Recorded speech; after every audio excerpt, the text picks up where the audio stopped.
Assalamualaikum warahmatullahi wabarakatuh. Selamat datang di Athari Podcast by FKM Yogyakarta. Bantu mahasiswa optimalin potensinya.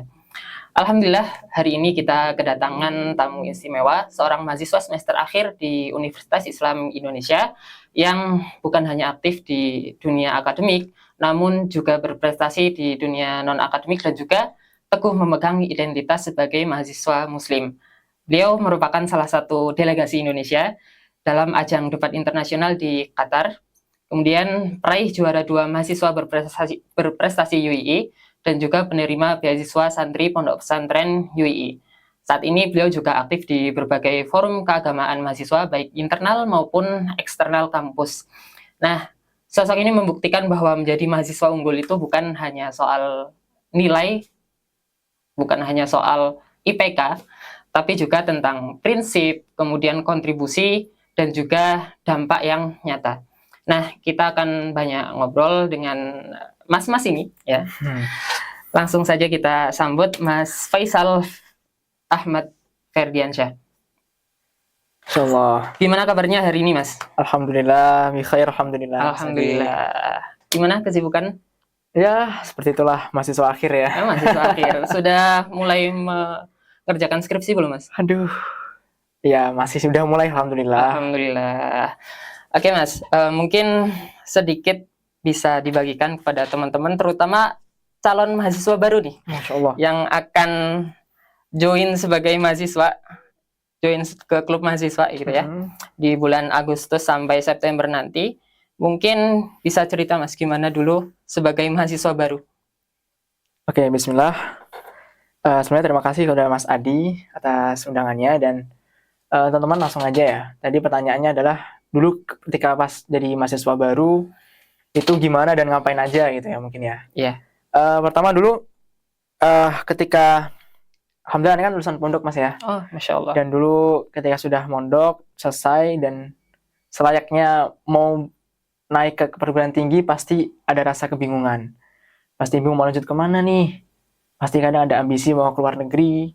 Tapi qadarullah ya, alhamdulillah ya. Kalau saya sekarang bilang itu alhamdulillah. Allah takdirkan bisa ke Jogja, dan alhamdulillah bisa hadir juga di FKIM Yogyakarta ini. Masya Allah. Ketika itu mungkin ya perasaan saya campur aduk ya. Antara saya berpikir dulu kalau kuliah di Indonesia nih atau di PTN atau PTS tuh kira-kira nanti pergaulannya bagaimana, apakah prinsip yang saya anut dari dulu, misalkan ya saya yang pengen di lingkungan yang itu positif, saling mendukung, apakah nanti bisa saya dapatkan ketika saya lanjut ke dunia perkuliahan begitu. Itu yang jadi kebimbangan saya pas dulu mau masuk ke dunia kampus begitu. Namun alhamdulillah ketika itu Allah pertemukan anak di beasiswa santri Pondok UII, dan alhamdulillah di sana anak mendapatkan lingkungan yang sangat-sangat mendukung dan saling mensupport satu sama lain. Dan setelah saya mengenal di sini ada FKIM dan juga ada Masjid Pogung Dalangan yang alhamdulillah turut serta menjagalah nilai-nilai yang sudah saya anut dari sejak dulu di pondok begitu, Mas.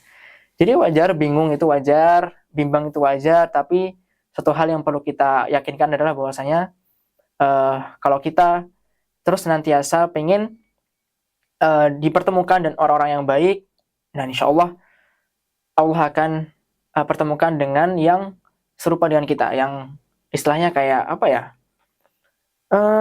yang semisal dengan kita lah, itu kan ya. Mungkin gitu Mas ya. Saya jadi teringat nih Mas, salah satu sabda Nabi, almar'u ala dinin khalilih. Falyanzur ahadukum man yukhalil. Jadi Nabi bersabda kurang lebih artinya seorang itu ada di atas agama temannya. Maka lihatlah siapa yang kalian jadikan sebagai teman dekat. Teman dekat. Nah, terkait dengan teman dekat ini Mas, antum kan dulu dari pondok ya latar belakangnya. Ya, betul. Berkuliah di alhamdulillah di Universitas Islam Indonesia. Tapi tentu di sana banyak ini kan banyak mahasiswa yang dari sekolah negeri atau sekolah umum gitu. Ya, betul sekali. Ngerasain culture shock nggak, Mas? Wah, ini pertanyaan yang sangat culture juga. Culture shock pertama kali datang ke Jogja itu pasti ada, Mas. Jadi tapi culture shock saya ya lebih tepatnya ketika di pondok UI-nya. Dulu ketika di pondok mungkin Ani bukan bukan yang rajin-rajin banget ya. Dalam artian ya biasa aja, waktunya makan-makan, tidur-tidur itulah. Nah ketika Ani di Pondok UI kayak ngerasa, wah ini orang pada ambis semua ya gitu. Ya itu yang positifnya di situ. Tapi yang ke arah misalkan yang berlawanan dengan prinsip saya tuh ada juga. Misal kayak, wah ternyata gini juga ya kehidupan di mahasiswa tuh. Kadang ada yang mengajak ke kebaikan juga ada, tapi yang ngajak ke keburukan kadang juga nggak dikit juga gitu. Dan disitulah Ani kayak berpikir merenung ya, apakah bisa saya menjaga prinsip saya selama di pondok sampai sekarang di dunia perkuliahan gitu. Ya ada juga godaan-godaan seperti ya banyak sekali lah, ikut ke sana lah, main ke sana, main ke sini, bahkan juga ya lawan jenis, kan kita sekelas juga ini Mas ya, Tentu. ya sama lawan jenis begitu ya. Ya dari mana-mana pun itu ada lah Mas. Ya termasuk kayak misalkan ini Mas, kayak ini sekarang kalau nggak pacaran kayaknya kamu Waduh. ini ya agak aneh gitu ya, anomali gitu ya. Apalagi kalau kuliah tuh butuh support system ya, Mas. Betul sekali. Bagi mahasiswa akhir nih Mas, seringkali kan Aduh. pada nulis tuh di tugas akhirnya tuh terima kasih kepada beliau doi ini yang selalu mensupport gitu ya. Wah, itu sepertinya saya baca skripsi cutting tuh banyak yang menuliskan seperti itu, Mas. Nah itu dia yang kadang kalau kita masih sendiri tuh kayak berat, Iya. berat, tapi nggak apa, kita percaya kita punya Allah yang selalu ada menemani di setiap kita butuh gitu ya. Tentu segala hal itu ada waktunya ya Mas. Betul. Nah, jadi fokus kita mahasiswa siapin dulu modalnya, bukan Betul. cuma modal duit ya, tapi modal mindset, modal rencana ke depan tuh seperti apa, keluarga seperti apa yang mau dibangun. Tapi kita nggak ngomongin ke situ dulu Mas. Kita nggak ngomongin ke situ dulu. Tapi tadi sempat dibahas dulu Antum tuh berawal dari mahasiswa biasa-biasa saja yang mengikuti arus gitu ya. Gimana Antum switch dari mahasiswa yang biasa-biasa saja menjadi mahasiswa yang punya segudang prestasi? Masya Allah. Jadi gini mungkin ikhwah ya. Dulu mungkin Ani sangat berterima kasih kepada Mudabir dulu di pondok ya, pengurus itu yang memaksa Ana untuk ikut lomba Mas. Lomba itu ketika ada dai ngabar. Jadi Ana dari pondok ngabar ya. Semester berapa itu Mas? Itu pas masih di pondok. Masih kelas 1 aliyah. Wow, oke. Ya, itu jadi Ana tuh jujur aja teman-teman ya. Ana ketika muhadharah itu nggak pernah sering nggak hadir karena takut maju ke depan. Terus ketika misalkan kegiatan-kegiatan ekstrakurikuler tuh sering kayak malas-malasan gitu karena aduh malas lah, mending main, mending di rumah tidur segala macam lah. Tapi ketika itu pas itu lagi upacara pekanan, Ana dipanggil oleh Mudabir Ana, Mas, ketika itu. Faisal sini Faisal gitu. Ada apa Mas gitu? Nanti malam lomba ya gitu. Lomba apa Mas gitu? Seleksi dai ngabar. Malam ini banget Mas gitu. Ana yang nggak pernah jarang maju ke depan Mas ya pidato ya. Langsung suruh lomba malamnya kan kayak waduh nggak mau gitu kan. Maksa banget nggak mau. Tapi karena dipaksa sama Mudabir Ana, malam itu Ana udahlah apa adanya Mas ya tapi ya gitu. Nggak apa gitu. Ana coba memberanikan diri dengan persiapan yang ya terbatas banget. Alhamdulillah ketika itu audisi lolos alhamdulillah ke 10 besar. 10 besar Ana terus dimotivasi oleh teman-teman, coba aja selesaikan gitu kan. Ana alhamdulillah lolos ke 3 besar grand final. Alhamdulillah dapat juara pertama gitu. Masya Allah. Itu wah Ana nih aduh dari awalnya kayak udah pesimis duluan, merasa kayak nggak, bukan aku banget lah suruh pidato di depan itu bagi depan umum ya itu. Aduh bukan Ana banget lah. Tapi alhamdulillah karena Ana memaksa diri Ana, memaksa untuk mencoba, kamu harus berani kan. Dan alhamdulillah dari Mudabir Ana juga itu disitulah Ana mulai menemukan kayak jati diri Ana. Dan itu berlanjut ketika lulus dari pondok Ana pengabdian nih Mas. Ketika itu Ana dapat salah satu ustadz Ana yang sangat-sangat memotivasi Ana pribadi dan beliau mendorong Ana terus untuk, jadi setiap pekan tuh Ana disuruh presentasi di depan beliau Mas. Tentang, kamu baca satu kitab nanti ketika saya datang saya tanya kamu harus siap gitu.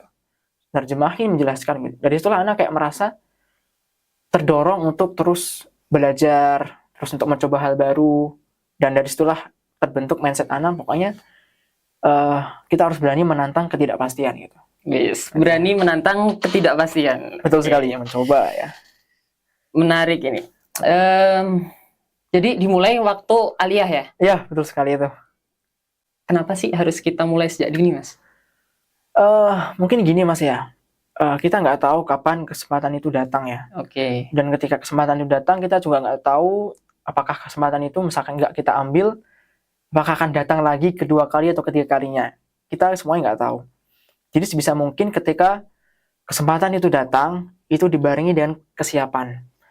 Maka jangan nunggu apa istilahnya kayak kesempatan itu datang, tapi bahkan ya kita berusaha fokus pada diri kita dulu nih. Persiapkan ya, upgrade terus diri kita semaksimal mungkin apa yang bisa kita usahakan. Nah, ketika kesempatan itu datang, kita sudah siap nih untuk mengambil kesempatan itu. Jadi nggak ada kata misalkan, aduh, bisa nggak ya, aduh, nanti ini nggak ya, gitu. Jadi kita udah berusaha persiapkan dari jauh-jauh hari. Jadi udah kesiapan dibarengi dengan kesempatan, ya udah kesuksesan nanti insya Allah. Ya. Masya Allah. Ini satu hal poin yang penting banget. Jadi jangan tunggu waktu yang tepat, tapi buatlah diri sendiri siap ketika waktu itu datang ya. Betul sekali. Ya ini salah satu mindset yang saya terluput ketika maba dulu. Jadi dulu ketika maba itu saya punya keinginan untuk ikut ONMIPA. Cuma ya itu, ketika tahun pertama coba, itu saya ngerasa belum siap. Tahun kedua perkuliahan, itu ketika sudah masanya seleksi di tingkat universitas, belum siap juga. Di tahun ketiga, qadarullah ketika seleksi, anak ketiduran. Allahu Akbar. Jadi penting banget nih teman-teman, jangan tunggu waktu untuk siap, tapi persiapkan diri supaya sudah ready ketika kesempatan itu datang. Oke Mas, selanjutnya pernah nggak ketika berdinamika sebagai mahasiswa, antum merasa ada di titik terendah? Pernah Mas. Oke. Jadi pas awal banget sih, pas maba ya teman-teman ya. Ini cocok banget buat maba, nanti mungkin teman-teman ketemu nih sama teman-teman yang mungkin ambis ya. Dan kita tuh kayak merasa diri kita tuh kayak aduh, kayak langit dan bumi lah sama teman kita gitu. Kita nggak bisa apa-apa, nggak punya nilai lah dibandingkan mereka yang sangat ambis itu. Tapi menurut saya ketika itu saya berubah pikiran. Ketika di awal mungkin saya sering membandingkan diri saya dengan orang lain Mas.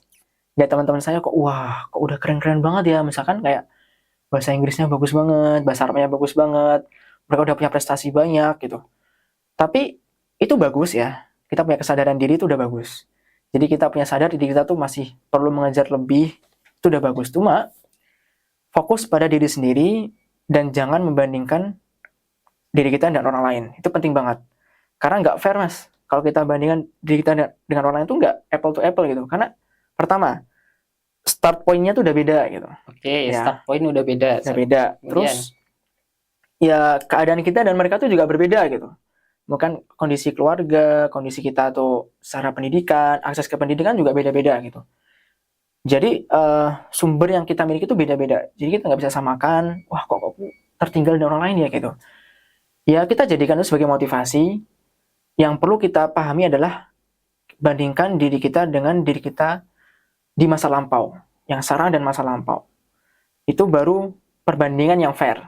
Ya. Oke, perbandingan yang fair kita dengan masa lalu kita ya. Betul sekali. Nah. Kemudian masih berkaitan dengan dunia perkuliahan ya.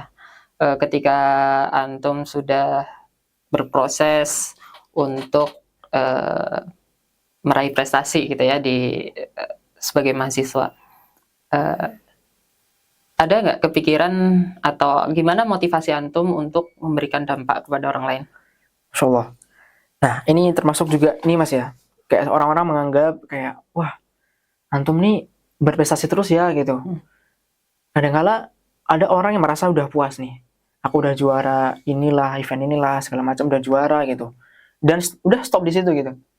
Tapi ketika saya misalkan kemarin alhamdulillah dianugerahi sebagai mahasiswa berprestasi kedua tahun kemarin itu, di situ mungkin itu anggap sebagai awal dari seorang Faisal gitu ya. Jadi malah justru kayak ini adalah amanah. Jadi gelar Mapars itu menurut anak pribadi itu ini gelar seumur hidup yang akan terus saya emban gitu. Walaupun nanti misalkan saya sudah keluar dari UI, kamu akan masih ada nih mapres misalkan di jidat kita gitu kan. Jadi dan juga gelar santri mas, kalau saya katakan Iya, sebagai betul. santri gitu. Jadi itu secara nggak langsung kayak di situ anak punya ini sebagai amanah yang harus saya emban dengan baik. Anak punya tanggung jawab untuk apa nih setelah anak jadi mapres, apa yang harus saya lakukan gitu. Tadi Mas Adi sampaikan ya kita harus memberikan kontribusi kepada lingkungan kita begitu. Dan itu yang sering digaungkan ketika saat kemarin saya ada karantina di Surabaya itu. Ya emang kamu mapres nih, terus apa gitu yang kamu berikan gitu. Karena bikin anak mikir kayak, iya juga ya, kalau udah mapres emang ngapain lagi gitu. Nah setelah mungkin anak berusaha bermanfaat pada orang lain ya kan, karena gelar mapres itu menurut anak, itu disitulah anak punya kayak semacam personal branding. Anak sering ketika kemana-mana tuh, wah mapres gitu kan. Itu menurut anak itu amanah yang anak pribadi juga harus mengambil diri anak pribadi mas. Ya secara keilmuan. Mereka pasti kan pada nanya-nanya tuh, gimana sih tipsnya, gimana biar IPK nggak ini, terus nanya tentang hukum-hukum lah soal bidang anak gitu kan ya, di hukum keluarga gitu. Ya itulah anak mungkin anak harus siap untuk nanti terjun ke masyarakat untuk memberikan kontribusi. Maka sekaranglah waktunya untuk anak pribadi menghabiskan kegagalan anak gitu, kesalahan anak. Sekarang kesalahan itu masih wajar ketika kita menjadi mahasiswa. Oke. Namun ketika nanti kita sudah terjun ke masyarakat, sebisa mungkin jangan sampai membuat sebuah kesalahan. Walaupun itu ya mungkin masih mungkin juga kan. Tapi minim mungkin ya jangan membuat kesalahan karena udah beda gitu. Maka sering saya menyampaikan itu, habiskan masa kesalahan antum ya ketika sekarang gitu. Itu sangat-sangat wajar ketika teman-teman masih menjadi mahasiswa, teman-teman salah itu sangat wajar. Karena ada yang mengoreksi gitu. Dari dosen, dari teman sendiri gitu. Beda nanti ketika kita misalkan udah ke masyarakat, misalkan jadi tokoh ya, itu kadang mungkin kalau kita ke masyarakat awam, kadang kita berbuat kesalahan, itu masyarakat tidak apa ya ikut kita gitu kan, karena mereka masyarakat awam gitu. Jadi itulah amanah keilmuan. Sekarang kita habiskan masa kesalahan kita dan nanti biar kita minim mungkin berbuat kesalahan ketika sudah terjun ke masyarakat gitu. Oke, tentunya kalau menjadi mahasiswa yang masih banyak yang mengoreksi, tentu hal yang wajar ya, seperti yang antum bilang tadi. Jadi perlu kita untuk mencoba hal-hal yang baru, kemudian perlu untuk kita berani mengambil resiko sebagai mahasiswa, mumpung gelar mahasiswa itu masih melekat ya. Jadi kalau ada mahasiswa yang tidak peduli dengan keadaan sekitar gitu ya, hanya kuliah, ngerjain tugas, habis itu pulang tidur, besoknya diulang lagi kuliah, ngerjain tugas, tidur. Tentu ini akan sangat melewatkan berbagai potensi yang ada ya. Sayang banget itu. Ya. Karena ya memang privilege sebagai mahasiswa itu tinggi sekali, Mas. Betul. Anda sendiri merasakan, Mas, ketika masih kuliah gitu ya, peluang tuh terbuka lebar. Mau prestasi di akademik aman, bisa gitu ya. Mau proyek sosial bisa, ikut FKIM misal, atau ikut komunitas, atau ikut organisasi yang positif gitu ya. Itu peluang masih terbuka lebar. Tapi ketika sudah lulus. Ngapain? Aduh. Ya, tentu ya mahasiswa ini perlu untuk kita sadari, potensi dari mahasiswa sebagai mahasiswa ini perlu kita sadari sejak awal ya, terutama teman-teman yang akan menjadi mahasiswa baru atau bahkan justru teman-teman yang masih SMA. Nafasnya masih panjang gitu ya. Ya, mungkin terakhir Mas, ketika antum sudah menjalani peran sebagai mahasiswa, sudah merasakan berbagai fase, dari itu maba, fase mahasiswa tahun kedua, fase mahasiswa akhir, dan itu sudah antum lewati dan sekarang ada di fase sebagai mahasiswa akhir. Ada nggak sih pesan buat teman-teman mahasiswa gitu Mas? Oke. Mungkin pertama Mas, saya pernah bilang ke diri saya sendiri kayak saya tuh pengen terus menjadi mahasiswa gitu, mahasiswa abadi lah. Bukan karena akademiknya saya tidak lulus karena akademik, bukan, karena tadi Mas Adi sampaikan ya, menjadi mahasiswa itu privilege teman-teman ya. Nggak semua orang itu bisa menempuh sampai perguruan tinggi begitu. Diberikan kesempatan oleh Allah nih bisa sampai perguruan tinggi itu jangan sampai disia-siakan gitu. Sangat sayang sekali ketika seorang mahasiswa itu dia hanya sebatas mencukupkan dirinya di kegiatan perkuliahan saja, pulang ya udah tuh istirahat tidur ya kan, siklusnya setiap hari seperti itu aja terus berulang. Itu sangat, menurut saya pribadi sangat disayangkan sekali ya, karena akan jadi mahasiswa tuh banyak banget kesempatan yang terbuka, mau kita proyek sosial, mau penulisan, mau apapun itu sangat terbuka sekali, dan saya rasa juga setiap kampus pasti mensupport hal itu ya Mas ya. Terutama di kampus saya pribadi di UI itu sangat disupport sekali Mas, dari segi pendanaan juga segi, misalkan nanti ketika kita juara ada reward yang diberikan, itu yang semua mahasiswa tuh bisa akses sebenarnya, cuma nggak banyak yang mau untuk mencoba hal itu gitu, manfaatkan kesempatan itu. Ini sangat saya sayangkan sekali gitu. Jadi pesan saya pada teman-teman mungkin ya yang mahasiswa baru begitu ya, ataupun yang mahasiswa akhir gitu ya, mungkin mumpung masih awal ya, coba semua hal gitu. Jangan membatasi diri, aku tuh bidangnya di ini loh gitu, untuk kita tidak mencoba hal baru gitu. Kalau saya pribadi tadi saya sampaikan di awal, saya suka mencoba atau menantang sebuah ketidakpastian. Mengapa demikian? Karena disitulah saya pribadi merasa kayak terpacu, terus saya merasa tertantang untuk mencoba hal baru dan keluar dari zona nyaman. Duh Mas, nanti misalkan gagal gimana Mas? Gagal itu, wah ini yang mungkin teman-teman nggak tahu Mas ya, ketika Mapres nih, juara nih, bisa ke Qatar nih. Di balik itu semua berdarah-darah teman-teman ya. Itu siang malam ya, tidur tuh ya udah minim lah. Jika mahasiswa tuh tidurnya masih banyak, misalkan kayak kalau memang 8 jam ya minimal Mas ya. Itu kalau bagi mahasiswa, bagi anak pribadi ya bolehlah sesekali ya buat istirahat ya, tapi kalau sehari-hari itu kayak kadang 24 jam per 7 tuh kayak masih kurang-kurang gitu.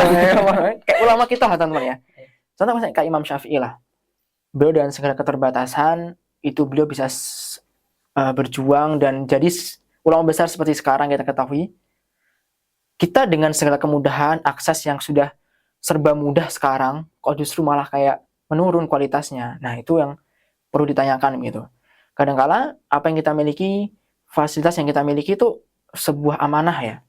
Kalau saya katakan itu, apa yang sudah kamu berikan dari misalkan kayak teman-teman punya fasilitas laptop misalkan, ya apa yang sudah teman-teman hasilkan dari laptop tersebut. Teman-teman punya HP yang bagus misalkan, apa yang sudah teman-teman hasilkan dari HP yang bagus tersebut. Jadi itu menjadi tanda tanya bagi kita gitu. Apa yang sudah kita berikan dari apa yang kita punya gitu. Jadi ada makalah bahasa Arab itu, faqidu syai' la yu'ti gitu. Orang yang kosong itu dia nggak akan bisa memberi kepada orang lain gitu.